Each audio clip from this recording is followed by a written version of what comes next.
case briefs, and so much more. LSData's got what you're looking for. A landmark case in Indiana last year focused attention on the conduct of attorneys, with 2 lawyers found guilty of charging exploitative fees from clients. The Supreme Court of Indiana ruled in a case involving Everett E. Powell II and Gerard, both practicing lawyers in the state, who violated the Indiana Professional Conduct Rule 1.5a by charging unreasonable fees from their clients.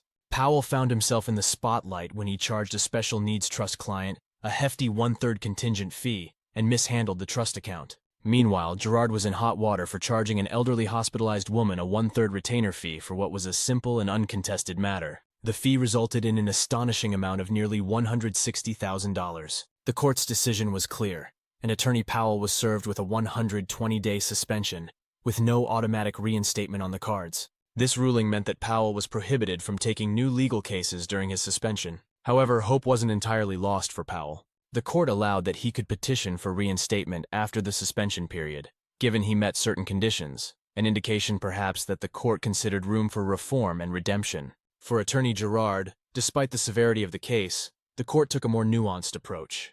Suspension was termed as a possibility, although the court left open the option to consider a range of sanctions based on the specifics of any future misconduct.